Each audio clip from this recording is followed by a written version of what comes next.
আমাদের কিন্তু ভজনের অধিকার নাই।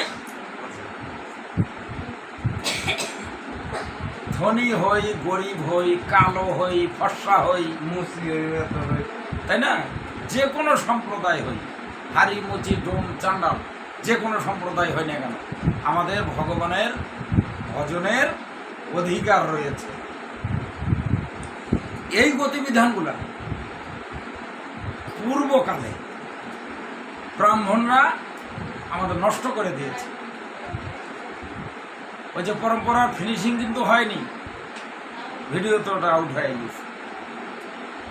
তো অর্জুন বলতেছে যে তাহলে এখন জগৎ চলবে দিছে। তখন বললো তো সদ্গুরুর আশ্রয় করো, তোমরা সদ্গুরু তালাশ করো, সদ্গুরুর সন্ধান করো, তাহলে এই সমস্যার সমাধান হবে। তাহলে আমাদের সদ্গুরু আশ্রয় করতে হবে, তাহলে আমাদের ভজনের অধিকার সকলের আছে। সদ্গুরু আশ্রয় করে আমরা ভজন করব, আমরা এখানে অহংকারী হব না। তা সদ্গুরু আশ্রয় করলাম, আমি এখনো সম্প্রদায়ে আমি মুসি, আমি এখনো জুতে সেলাই করি, আমি এখনো কাঁচা চামড়া কিনি, লবণ লাগাই, শুকাই, চামড়া ভিজাই, চামড়া টানি, আমি এখনো মাছের ব্যবসা করি, কাঁচা মাছ যেমন তেমন শুটকি মাছও বেশি থাকতে পারে না এমন কোনো ব্যবসায়ীদার। আবার মাঝে মধ্যে পুঁইশাও বেশি, বুঝেও বেছে, আচ্ছা বেছে আছে। তারপরে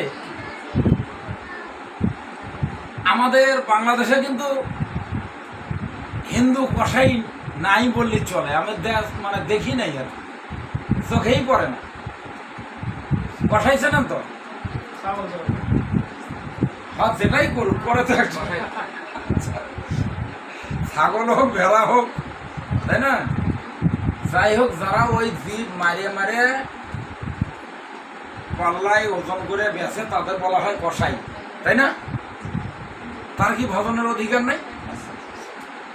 গুরুদেবের অযাচিত কৃপা, গুরুদেব তাকে মন্ত্র দিয়েছে, ভোগেরও অধিকার দিয়ে দিয়েছে। মাছ মারে, মাছ বেচে, পশু কাটে, মাংস বিক্রি করে, কিন্তু খায় না। মাছ মারে, বিক্রি করে, কিন্তু খায় না। জুতে সেলাই করে, চামড়া ভিজায়, লবণ লাগায়, চামড়া চর্বি তুলে খায় না, কিন্তু এগুলোর কাজ করে। কিন্তু গুরুদেবের অযাচিত কৃপা, সুন্দর করে বুঝতে হবে কথাগুলো, অযাচিত কৃপা, গুরুদেব তাকে মন্ত্র দিয়েছে, তাকে ভোগেরও অধিকার দিয়েছে, এবং সেই ব্যক্তি নিরামিষ আহার করে, ইহাতে কোনো সন্দেহ নাই। পারবে না এই ব্যক্তি ভোগ নিবেদন করতে? পারবে। বাজারে দেখলাম চামড়া কিনতেছে, খাসি কাটলো, বিক্রি করলো, ও নাকি আবার ভোগও লাগায়। এখন সজীবক রায় রামানন্দ গোস্বামী তাকে দিয়েছে নিমন্ত্রণ, এই আগি না ঘরে বসে আছে, হ্যাঁ, ওই বাজারে দেখে গেলাম চামড়া কিনতেছে, কষাইগিরি করতেছে। কি বলি, পড়ার গুরুদেব বলো আমরা ভোগের গতি করতেছে, বলবে না এমন করে? ওকেও দিছে, আমাকেও দিছে, কিন্তু ওই দিন নিমন্ত্রণ আমার গুরু ভাই আমাকে নিমন্ত্রণ দিয়েছে, এবং আমার বুদ্ধিটা এই জায়গাগুলোর ফিনিশিং, যারা এই সমস্ত ব্যবসা করবে, কাজ করবে, টয়লেট পরিষ্কার করবে, সেও ভোগের অধিকার পাবে। তারা নিজের ঠাকুরের কাছে নিজে ভোগ লাগাবে, ওই প্রসাদ নিজেই পাবে, অন্য কাউকে প্রসাদ দেওয়ার, সার্বজনীনভাবে প্রসাদ দেওয়ার অধিকার তার থাকবে না। কথা বোঝা যাচ্ছে? সার্বজনীনভাবে কোনো মন্দিরে, কোনো বাড়িতে ভোগ দিবের গেছে, রাত্রে চামড়ার ব্যবসা করবি আর সকালবেলা ভোগ দিবের যাবি, নেবে নাকি সেই ভোগ দেবে?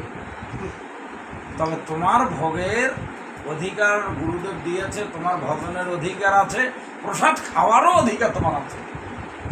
তোমার ঠাকুরের কাছে, তোমার মন্দিরে তুমি ইহা করে তুমি প্রসাদ পাবা। যদি কেহ নেয় তুমি তাকে দিবে, জোর করে দিবার কোনো অধিকার নাই, বাহিরে প্রসাদ বিতরণ করবার কোনো অধিকার নাই। সার্বজনীন মন্দিরে যদি কেহ প্রসাদ ভোগ লাগায়, যদি প্রসাদ বিতরণ করে, এখানে কি দেওয়ার হচ্ছে, এখন প্রসাদ বিতরণ করতে হবে। মাছের খারিয়ালা দেবে নাকি ওই প্রসাদ বিতরণ করতে? দেবে না। তাহলে দেবে কাকে? যিনি স্বচ্ছভাবে নির্মলভাবে মহাপ্রভু অনুগত হয়ে যান, যিনি চলে, তাকে দেবে। এবার আমি যদি সার্বজনীন মন্দিরে যদি ভোগ দিতে যাই, কারো বাড়িতে যদি ভোগ দিতে যাই, আমি যদি সবার মধ্যে যদি প্রসাদ বিতরণ করতে যাই, তাহলে আমাকে অবশ্যই এ সমস্ত কার্য থেকে আমাকে বিরতি হতেই হবে। হতে হবে কি না? অবশ্যই হতে হবে। আমাকে চৈতন্য মহাপ্রভু মন্দিরে তাদের কি আশ্রয় দিয়েছে? শ্রীবাসকে দিয়েছে। শ্রীবাস কোনোদিন এই সমস্ত ব্যবসা, এই সমস্ত কার্য করতো না, তাই তাকে ভোগের অধিকার দিয়েছে। সেই শ্রীবাসের গৃহে দই, মিষ্টি, ক্ষীর, ছানা, ননি, মাখন, দই চিরা ভোগ লাগাছে, প্রসাদও পাইছে, অদ্বৈত গৃহে পেয়েছে। তারা কোনদিন এগুলো ব্যবসা করছে? করে নাই। রায় রামানন্দ ভিক্ষে করে বেড়াচ্ছে, এ সমস্ত ব্যবসা করে নাই। তাহলে আমরা যদি সার্বজনীন মন্দিরে এবং পরের বাড়িতে প্রহিত করতে যাই, তাহলে আমাদের নিজের কাষ্টের ব্যবসাগুলো, এগুলো ব্যবসা থেকে আমাকে বঞ্চিত হতে হবে, আমাকে সরে আসতে হবে। সরে আসে দেখো না বেটা, ভগবান তোমার অন্য পৃথিবীতে রাখছে কিনা, তুমি ভয় পাচ্ছ কেন? এ জগতে কিছু নিতে গেলে কিছু দিতে হয়, তাহলে তুমি ভগবানের কৃপা নেবা, ভগবানের অনুগত হবা, তাহলে তোমার কিছু কিছু স্বভাবের পরিবর্তন করতে হবে। নিতাই গৌর হরি গৌর। তাহলে আমাদের এটা